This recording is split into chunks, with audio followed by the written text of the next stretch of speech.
Ratnam deemed to be university Coimbatore 2026 கல்வியாண்டிற்கான மாணவர் சேர்க்கை நடைபெறுகிறது. தொடர்புக்கு 8448448909. நம்முடைய மதுரை மண்ணில் அரசு பொருட்காட்சி நிகழ்வை தொடங்கி வைக்க வந்திருக்கிறோம். அதே சமயம் இன்று மாலை தொடங்கப்படுகிற இந்த அரசு பொருட்காட்சியில பல்வேறு வகையான ஸ்டால்கள் உங்களுக்காக காத்திருக்கு. மாணவர்களுக்கு சலுகை விலையில டிக்கெட்டுகள் வழங்குறாங்க. எனவே திருவிழாக்கு பேர் போன இந்த மதுரை மண்ணில் இந்த அரசு பொருட்காட்சியும் ஒரு மாபெரும் வெற்றி திருவிழாவாக அமைய வேண்டும். அதற்கான ஆயத்த பணிகளை பார்வையிட்டு அதை லான்ச் பண்றதுக்காக வந்திருக்கிறோம். அதே சமயத்தில் இங்க இருக்கக்கூடிய பள்ளிக்கூடங்கள், அருங்காட்சியகங்கள், கலை பண்பாட்டு விஷயங்களை எல்லாம் தொடர்ந்து இங்க நேரில் பார்வையிடக்கூடிய வாய்ப்பு கிடைத்தது. அனைத்தும் சிறப்பாக நடைபெற்றுக் கொண்டிருக்கிறது. அந்த ரெனோவேஷன் அந்த பணிகளும் முடக்கிவிடப்பட்டுள்ளது. வெகு விரைவில் ரெனோவேட் செய்யப்பட்டு அனைத்தும் புது பொலியோடு வரும் என்பதையும் மகிழ்ச்சியோடு தெரிவித்துக் கொள்கிறேன். கேள்வி இருந்தா கேளுங்க. ஆமா, இருந்தாலும் அந்த கூலி பொருட்கள் பயன்பாடு அதிகமா இருக்கு. நம்ம தமிழ்நாடு தடை பண்ணிருக்காங்க. தடை பண்ணிருந்தாலும் அந்த பயன்பாடு இருக்கு. இது குறித்து இந்த அரசு பள்ளி மாணவர்கள்ட்ட ஒரு விழிப்புணர்வு ஏற்படுத்தினா நல்லா இருக்கும்னு எதிர்பார்க்கறாங்க சார். எல்லா குற்றங்களும் பெரிய குற்றங்க. அந்த குற்றங்களினுடைய தாய்மடியே போதை பழக்க வழக்கம் தான். ஒரு குழந்தைக்கு போதை பழக்க வழக்கம் வந்துருச்சுன்னு வைங்களேன், அது தவறான சிந்தனைக்கு போகும். தட்டி கேட்டா வன்முறையை கையில் எடுக்கும். வன்முறையில ஈடுபடுகிற பொழுது அது அகைன்ஸ்ட் சிஸ்டமா போகும். பின்பு கொலை, கொள்ளை, சமூக விரோத செயல்கள். அப்ப இந்த போதை என்பதை வேரோடும் வேரடி மண்ணும் வீழ்த்துவதற்காக பல்வேறு வகை நடவடிக்கைகள் எடுத்துட்டு இருக்கோம். கடந்த ஒரு வாரத்தில் மட்டும் 1638 குற்றவாளிகள் கைது செய்யப்பட்டிருக்கு தமிழ்நாடு அரசால. உடனடியாக சரண்டர் ஆக வேண்டும்னு ஜாமீனில் வெளிவர முடியாத பிடிவாரம் பிறப்பிக்கப்பட்டவர்களினுடைய எண்ணிக்கை சற்றொப்ப 2000 சொச்சம். இவங்களெல்லாம் சேர்த்தீங்கன்னா அரௌண்ட் 4000+ கிரிமினல்ஸை உடனடியாக ரிமாண்ட் பண்ணி ஜெயில தள்ள போறோம். கடந்த 5 ஆண்டுகளாக பறிமுதல் செய்யப்பட்ட போதைப் பொருட்கள்லாம் இருக்கு பாருங்க. நாங்க பேசிக் கொண்டிருக்கும் போது அதெல்லாம் அந்தந்த மாவட்டங்களில் கொட்டி அழித்து எரித்து அழிக்கப்படுகிறது. போதையில்லா தமிழ்நாடு என்பது நம்முடைய இலக்கு. நிச்சயமாக மாண்புமிகு தமிழ்நாடு முதல்வர் சி. ஜோசப் விஜய் அவர்களினுடைய ஆட்சியில் இந்த போதை கலாச்சாரம் வேரோடும் வேரடி மண்ணோடும் பிடுங்கி எறியப்படும். தலைமை ஆசிரியரே இல்ல, அதே சமயம் ஆயிரக்கணக்கான முதன்மை கல்வி அதிகாரிகளே இல்ல. இதை வச்சுட்டு எப்படி நம்ம ஒரு தனியார் நிறுவனம், தனியார் பள்ளிக்கூடங்களுக்கு இணையா நீங்க கொண்டு போக முடியும்? இப்போ நேற்றைய தினம் இந்த பள்ளி கல்வி அலுவலர்கள் டிஇஓ, சிஇஓலாம் சென்னைக்கே வர வைத்து விரிவாக கிட்டத்தட்ட 45 நிமிடம் அவங்க கிட்ட நான் இன்ஸ்பைரிங்கா பேசியிருக்கிறேன். சம்பந்தப்பட்டவங்க கிட்ட நீங்க விசாரித்து பார்க்கலாம். எப்படி மாணவனை அணுகணும், அவங்க இம்பார்ட்டன்ஸ் கொடுக்க வேண்டியது என்ன, மனநலன், இன்ஃப்ராஸ்ட்ரக்சர், உணவு தரம், மாடல் ஸ்கூல்ஸ், வெற்றி பள்ளிகள், பழைய மாணவர்களையே தூதுவர்களாக பயன்படுத்துவது, பிரைவேட் பார்ட்டிசிபேஷன் இருந்தா அதை டிரான்ஸ்பரண்டா வெப்சைட்ல எவ்வளவு கான்ட்ரிபியூட் பண்றாங்கன்னு போடுவது, உள்ள கிரீவன்சஸ் மாணவர்களுக்கு மட்டும் கிடையாது, ஆசிரியர்களுக்கும் அழுத்தம் இருக்கும். அதையெல்லாம் காது கொடுத்து எப்படி கேட்கணும், அவங்கள நீங்க ஃபெசிலிட்டேட் பண்ணணும். ஒரு ரைடு மாதிரி போகாம ஃபெசிலிட்டேட் பண்ணணும். பதிலுக்கு நான் என்ன பண்ணுவேன்னா, முறைப்படி டிஆர்பியில பேசி அந்த காலி பணியிடங்களை எத்தனை வேகமாக நிரப்ப முடியுமோ நிரப்புவோம். சில பிரச்சனைகள் நீதிமன்றத்தில் இருக்கு, அது லீகலா தான் பண்ண முடியும். அப்படி இல்லாத விஷயங்களை பேசி இரு தரப்பும் பேசி தீர்க்க முடியாத பிரச்சனையே கிடையாது. போரே முடிக்கும் போது பள்ளிக்கூட பிரச்சனையை முடிக்க முடியாதா? நிச்சயமாக அதை நிறைவேற்றும். பதிலுக்கு அவங்க என்னன்னா, அந்த குழந்தைகளினுடைய மனநலனை அவங்க தீவிரமா பார்த்து பள்ளிக்கூடங்கள் அருகில இல்ல 717 டாஸ்மாக் மூட உத்தரவிட்டதனுடைய அடிப்படை காரணம் என்னன்னா, எஜுகேஷனல் இன்ஸ்டிடியூஷன்ஸோட பெரிமீட்டர்ல அது வர்றதுதான். இப்போ ஒரு பள்ளிக்கூடத்து போற குழந்தை அந்த வழியில ஒரு கோயில் பாத்துக்கிட்டே போச்சுன்னா 2ஆம் நாள் கழிச்சு அந்த சாமியை பத்தி விசாரிக்கும். ஒரு புத்தக கடையை பார்த்தா புத்தகம் வாங்கலாமான்னு யோசிக்கும். ஒரு போதையோ ஒரு மதுபான விடுதி இருந்தா அது தவறான ஒரு சிந்தனை வரும். அதனாலதான் அதை நாங்க மாத்திருக்கோம். இது தொடக்கம் மட்டும்தான். இன்னும் பீரியாடிக்கலா இன்னும் வரக்கூடிய மாதிரி நிறைய இந்த சம்பவத்துக்கு பிறகு, இந்த மாண்புமிகு தமிழ்நாடு உத்தரவுக்கு பிறகு நிறைய பேர் எங்களை மீட் பண்ணி இந்த இதெல்லாம் இந்த இடத்துல எல்லாம் இருக்குன்னு சொல்றாங்க. அதை ஆய்வு செய்து அதுவுமே அந்த இடத்துல இருந்து களையப்படும்.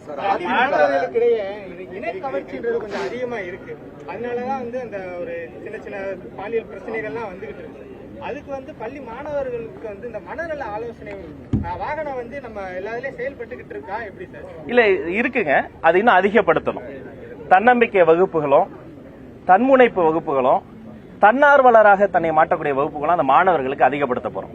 அதனுடைய தொடக்கம் தான் என்னன்னு பாத்தீங்கன்னா, தமிழ்நாடு முழுக்க எந்த பள்ளிக்கூடத்திலும் பிடி பீரியட் எந்த காரணம் கொண்டு கட் செய்யக்கூடாதுன்னு சொல்றாரு. ஏன்னா அவர் உடல் நலன் பேணி கிரவுண்ட்ல போய் விளையாடி ஸ்வெட் அவுட் பண்ணும்போது அவருடைய சிந்தனை தெளிவாகும்.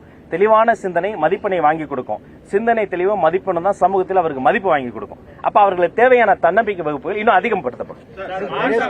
நம்ப வைத்துட்டு இன்னைக்கு ஏமாற்றாலை தான் வீசுகிறது. சிஎம் பிரதமர்கிட்ட பேசும்போது மேகதாது பத்தியோ இண்டஸ்ட்ரியல் காரிடார் பத்தியோ எதுவுமே பேசாம வாய் திறக்காம இருக்கிறாரு அப்படின்னு சொல்லி முன்னாள் அமைச்சர் ஆர்.பி. உதயகுமார் கேள்வி கேட்டிருக்கிறாரு. அதாவதுங்க, இப்ப நடக்கக்கூடிய இந்த பிரச்சனையை பொறுத்த வரைக்கும் சூப்பர் எல்னினோவால மழை பொழிவு என்பது கம்ப்ளீட்டா பாதிக்கப்பட்டிருக்கு. எந்த அளவுக்கு பாதிக்கப்பட்டிருக்குன்னா என் நினைவு சரியா சற்றப்போ ஒரு 70 அடி கூட இல்ல நீர்நிலை. அப்ப இது 2 மாநில மக்களும் இதை உணர்ந்திருக்கிறார்கள். இது காலநிலை மாற்றம், அதற்குன்னு தனியாக பட்ஜெட்ல நம்ம பேசிட்டு இருக்கிறோம். அப்ப இது வந்து அறிவியல், அரசியல் தெரியற மாதிரி அறிவியலும் அண்ணனுக்கு தெரியணும்னு நான் கேட்டுக்கிறேன். அதனால அரசியல் வேறு, அறிவியல் வேறு. இந்த மாதிரி பிரச்சனைகளை அறிவியலையும் நம்ம வந்து பார்க்கணும். அப்புறம் அவங்க ஆட்சியில் இருந்த போது கொடுக்க வேண்டிய பிரச்சனைகளுக்கு கொடுக்க வேண்டிய அழுத்தங்களை கொடுத்திருந்தால் மக்கள் மறுபடியும் அவர்களுக்கு ஆட்சியை கொடுத்திருப்பாங்க. 2 எலெக்ஷன் அடுத்து தோத்துட்டாங்க. அதனால அவர்கள் கொஞ்சம் சுய பரிசோதனை செய்து கொள்ள வேண்டும் நான் வந்து கேட்டுக்கிறேன். அதிமுக தலைமையிடமா சசிகலா இருந்தாங்க சொல்லி சொல்லப்பட்டது, திமுக சபரீசன் சொல்லி சொல்லப்பட்டது. இப்போ உங்களது ஆட்சியில தாவேக்கால இருக்கக்கூடிய அமைச்சர்கள், முதலமைச்சர் உட்பட ஆதவ அர்ஜுனா கீழே தான், ஆதவ அர்ஜுனா தான் அனைத்து செயல்பாடுகளும் சொல்லப்படுகிறது. ஆதவ அர்ஜுனா தான் இல்ல, அது கீழே வந்து கதை, திரைக்கதை, வசனம், அண்ணா அறிவாலயம், ஐடி போட்டுங்க. எங்களுடைய தலைமை மக்கள் மட்டும்தான், எங்களுடைய தலைவர் மட்டும்தான். அன்பு சகோதரர் ஆதவ அர்ஜுனா அவர்கள் ஒரு ஆற்றல் மிக்க அமைச்சர். வந்த உடனே பிடபிள்யூடியில வந்து யாரும் கான்ட்ராக்டரை கூப்பிட்டு கமிஷன் தராதீங்கன்னு சொன்ன ஒரு அமைச்சர். விளையாட்டு மைதானங்களை மேம்படுத்தி தருவதற்காக என்ன வேணா பண்றேன்னு சொன்ன அமைச்சர். ST80 இருந்த பாலிடிக்ஸ் எல்லாம் ஒழித்த அமைச்சர். எந்த இடத்துலயும் யாரும் காசு கொடுக்க கூடாதுன்னு லஞ்ச லாவணியத்தை வெளிப்படையாக உடைத்த ஒரு அமைச்சர். எப்போதும் தன் நெஞ்சிற்கு தோன்றியதை துணிச்சலாக சொல்லக்கூடிய ஒரு அமைச்சர். இவர் வந்த பிறகு இந்த தமிழ்நாட்டில் பல்வேறு மாற்றங்கள் நடந்திருக்கு. இதையெல்லாம் பொறுத்துக் கொள்ள முடியாம அவரை சிறுமைப்படுத்துறது, இது வந்து கோத்துறதுன்னு சொல்லுவாங்க.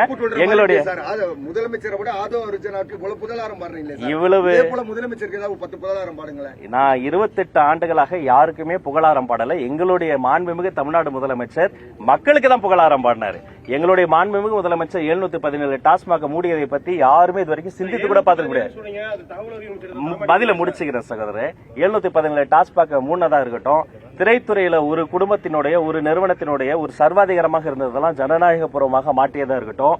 சிங்கப்பெண் சிறப்பு படை, ஒரு ஊர்ல பட்ட பகல்ல சிங்கப்பெண் சிறப்பு படைக்கு ஒரு போன் வருது, உடனே போய் அங்க வந்து இருக்கக்கூடிய அந்த சம்பவத்துல ஈடுபட்ட அந்த பாதிக்கப்பட்ட அந்த குழந்தைக்கு வந்து அவங்க வந்து தீர்வு வாங்கி தராங்க. அந்த ஊர் கொளத்தூர். 15 ஆண்டுகளாக முன்னாள் முதலமைச்சர் அவர்கள் வந்து ஆட்சி செய்த ஊர். அங்கேயே விடுதார். ஏன்னா போதை கலாச்சாரம் திருவிழா அதே இருக்கு. இதையெல்லாம் மிகவும் துல்லியமாக எந்த அளவுக்கு வேர்ல ரூட்ஸ்ல போய் அதை வந்து சேரணுமோ அந்த அளவுக்கு துல்லியமாக செய்து, ஒரு ஆதவ அர்ஜுனா ஒரு ராஜ்மோகன் கிடையாது, தமிழ்நாட்டில் இருக்கக்கூடிய ஒவ்வொருத்தரையுமே சிங்கப்பெண் சிறப்பு படை மூலமாக ஒரு பெரிய ஒரு மாற்றத்தை கொண்டு வந்தது மாண்புமிகு தமிழ்நாடு முதல்வர். அவங்க பண்ணதை நீங்களும் பண்ணி விடாதீங்க, மாத்தி மாத்தி கோத்து விடாதீங்க. கேளுங்க.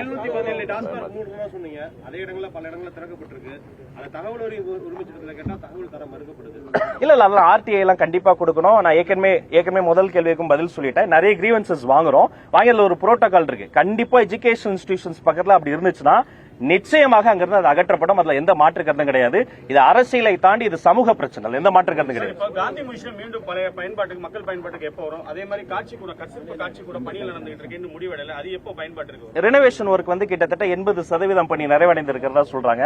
மிச்சம் இருக்கக்கூடிய 20% பணியும் மிக வேகமாக முடிவு செய்யப்பட்டு ஒரு சில மாதங்களில் திறக்கப்படும். வாய்ப்பு இருந்தா அவங்க அழைத்தா நானே கூட அந்த இடத்துல வந்து கலந்துக்க என்பதை. அருங்காட்சியக துறையில பணியாற்றவங்க எல்லாம் பல்வேறு பகுதிகளில் மாற்றம் செய்யப்பட்டாங்க, குற்றம் சுமத்தப்பட்டது. அந்த நடவடிக்கை அருங்காட்சியகத்தை பொறுத்தவரைக்கும் அது கலை பண்பாடு, நம்முடைய தொல்லியல் பொக்கிஷம். அங்க இருக்கக்கூடிய அதிகாரிகள் நலம் என்பது அந்த அதிகாரிகளுடைய நலம் கிடையாது, அந்த துறையினுடைய நலம். அப்ப அந்த அதிகாரிகளுடைய நலம் சார்ந்து சிங்கிள் விண்டோ சிஸ்டம்ல ஓபனான டிரான்ஸ்பரண்டான கவுன்சிலிங் சிஸ்டம் கொண்டு வந்துருவோம். யாருக்கு என்ன சௌகரியம் வேண்டுமோ அது செய்யப்படும். மதுரையில பன்னோக்கு அருங்காட்சியகம் கொண்டு வரப்படுமா? சோழமண்டலத்தில் கொண்டு வந்தது போல மதுரையில என்னதான் கீழடி பக்கத்துல இருந்தாலும் மதுரையில பன்னோக்கு அருங்காட்சியகம் கொண்டு வரப்படுமா? என்னுடைய ஆசை அதுதான். அது அதிகாரிகளோட கலந்து பேசி அதுக்கான நிதி ஆதாரத்தை எப்படி கொண்டு வர்றது, எங்க இருந்து என்ன பார்ட்டிசிபேஷன்ல கொண்டு வரதுங்கிறதா கேட்டு டிஸ்கஸ் பண்ணி நிச்சயமா சொல்லுங்க. கேளுங்க, என்ன வேணா கேட்கலாம். கேளுங்க. கல்விக்கூடங்கள்ல மத சார்ந்த அடையாளங்கள் கூடாது, அனுமதிக்க மாட்டோம் நீங்க சொன்னீங்க அப்படின்னு சொல்லிட்டு வானதி சீனிவாசன் சொல்றாங்க. என்ன சொல்றாங்கன்னா, ஏன் அனுமதிக்க மாட்டீங்கன்னா அப்ப நீங்க திமுக பி-டீமா அப்படி கேக்குறாங்க. இல்ல அது தவறா புரிந்து கொள்ளப்பட்டது. நான் சொன்னது என்னன்னா, அந்த நிருபர் என்ன கேட்டாங்கன்னா, ஒரு சில இடங்கள்ல சென்சிட்டிவா பசங்களுக்குள்ளார சாதிய வன்முறை மோதல்ல தூண்டி விடுறாங்க. இப்ப வந்து இந்த பேண்ட்ஸ் இருக்குல்ல, ஃப்ரெண்ட்ஷிப் பேண்ட்ஸ், அதுல வந்து இன்ன சமூகத்துக்கு இன்ன கலரு அப்பெல்லாம் போட்டு வெளியில இருந்து யாரோ தூண்டி விடுறாங்க. அப்ப அதையெல்லாம் அனுமதிக்க கூடாதான் சொன்னேன் தவிர மற்றபடி என்ன பிராக்டிஸ் இருந்ததோ அதே தான். நானே விபூதி குங்குமம் வச்சுட்டு தான் பள்ளிக்கூடம் போவோம். அதெல்லாம் ஒன்னும் பிரச்சனை இல்லை. சனிக்கிழமை ஆயிட்டாலே வந்து தாவேக்கா வந்து அதிமுக பிடிப்பதற்கு வலைவிரிக்கிறாங்க. அது எப்படி சார் அப்படி செய்யறீங்களா? இல்லைங்க, நாங்க முன்னாடி எல்லாம் சனிக்கிழமை தோறும் திக்கெட்டும் திசையிட்டும் எங்கள் வெற்றி தலைவரை வீதி வளம் எடுத்து அப்படியே கூட்டு போவோம், மக்களை பார்ப்போம், ஆர்ப்பரிப்போம். இப்பெல்லாம் சனிக்கிழமை வந்தா வெள்ளிக்கிழமை நைட் வந்து எங்களுக்கே வந்து நான் புதுசிலர்கிட்ட சொல்லிட்டு இருந்தேன், இது வந்து இடம் பத்தல. அது வந்து ஒரு அவங்க பல தோல்விகளை பார்த்து பல அவநம்பிக்கைகளுக்கு பிறகு ஒரு நல்ல தலைமையை நோக்கி வரணும்னு அரசியல் அப்பாற்பட்டு வராங்க, ஒரு லீடர்ஷிப்பை பார்த்து வர்றாங்க. இப்ப அவங்களை அரவணைக்க வேண்டியது நம்முடைய கடமையாக இருக்கிறது. போன சனிக்கிழமை கூட நான் வந்து கோட்டையில தான் தலைமைச் செயலர் தான் அமைச்சர், மற்றபடி பனையூர்ல நாங்க எல்லாருமே சாதாரண தொண்டர்கள். நானே வந்திருந்து நாங்கெல்லாம் நின்னுட்டோம். வந்தவங்களை உட்கார வச்சுட்டு எந்த பொதுச்செயலர் அப்படி சொல்லுவார் சொல்லுங்க? எங்களுடைய மாண்புமிகு அமைச்சர் பொதுச்செயலர் ஆனந்த் அவர்கள் வந்தவங்களை உட்கார வச்சுட்டு அவர் எழுந்து நின்னுட்டார். என்னுடைய வடசென்னையில இருந்து எக்ஸ்எம்பி பாலகங்கா அண்ணா வந்திருந்தாங்க, அவர் மிகப்பெரிய தலைவர். அவரை உட்கார வச்சுட்டு இவரு நின்னுகிட்டு இருந்தாரு. நான் ஏஞ்சி நின்னுகிட்டேன். மீதி பேர்லாம் உட்காரட்டும், அவங்க சிஸ்டர்லாம் வந்திருந்தாங்க, விஜயதாரிலாம் வந்தாங்க. அவங்க முழு நிகழ்ச்சி நான் நின்னுகிட்டே இருந்தேன். அதனால இது வந்து நாம இழுக்கிறது கிடையாது, நல்ல தலைமையை பார்த்து அலைகடலோட அவங்க திரண்டு வருவது. சார் முன்னை விட இப்ப நல்லா இருக்கு. பிரைவேட் ஸ்கூல்ஸோட நெக் டு நெக் இருக்கு. பட் இருந்தாலும் இது இம்ப்ரூவ் பண்ணணும். நான் தனித்தனியா ஒவ்வொரு சிஇஓக்கும் சொல்லியிருக்கிறேன். எதெல்லாம் செஞ்சா இம்ப்ரூவ் ஆகும், அதுவும் இல்லாம ஏதாவது ஒரு குழந்தை இடைநட்டல் இருந்தா ஸ்பெஷல் டீம் போட்டு வீட்டுக்கே போய் பாருங்க, அவங்களுக்கு பண பிரச்சனையா சமூக பிரச்சனையா ஆய்வு பண்ணுங்கன்னு சொல்லிடுவோம். நீங்க இப்ப சொல்றீங்க செய்தியாளர்களை சந்திக்கிறீங்க, என்ன கேள்வினாலும் உடனடியா கேளுங்கன்றீங்க, காத்திருக்கிறேன்னு சொல்றீங்க. இதே பயிற்சி உங்களுக்கு முதலமைச்சர் விஜய் கொடுக்கலாமே சார்? இல்ல இப்படி சொல்லக்கூடாது, ஒரு பயிற்சியை கொடுங்க. அதான் இப்படி சொல்லக்கூடாது. அதாவது அவர் மாண்புமிகு முதல்வர், அவருக்கு பயிற்சி கொடுங்கன்னு நீங்க வந்து இப்படி சொல்லாத. செய்தியாளர்களை சந்திப்பதே கிடையாது சார். இல்ல அதுக்கான பதில சொல்ல விடுங்க, பதில சொல்ல விடுங்க. இந்த பயிற்சி கொடுங்க அந்த பயிற்சி கொடுங்க. அவரு சொல்லுவார்ல, அரசியல் சார்பு தன்மை இல்லாம ஒரே கட்சிக்கு பேசாம மக்களுக்காக பேசுங்கன்னு இவருக்கு பயிற்சி கொடுங்கன்னு அவங்களும் சொல்லுவாங்க. அதனால ஒரு எதிர்மறை இனத்தோட அணுகாதீங்க. எல்லாரையும் நான் பார்க்கவே கூடாதா? ஒரு எந்த பேக்ரவுண்ட் இல்லாம வந்து நான் நிக்கிறோம், அந்த அண்ணன் நிக்கிறேன், நாங்களாம் பத்திரிகையில பார்க்க கூடாது. இந்த பொன்னான வாய்ப்பு எங்க தலைவர் தந்திருக்காரு, அவருக்கு நான் நன்றி சொல்லி கொண்டாடுவேன். நன்றி, வணக்கம். நன்றி. Rathinam deemed to be university Coimbatore 2026 கல்வியாண்டிற்கான மாணவர் சேர்க்கை நடைபெறுகிறது. தொடர்புக்கு 8448448909.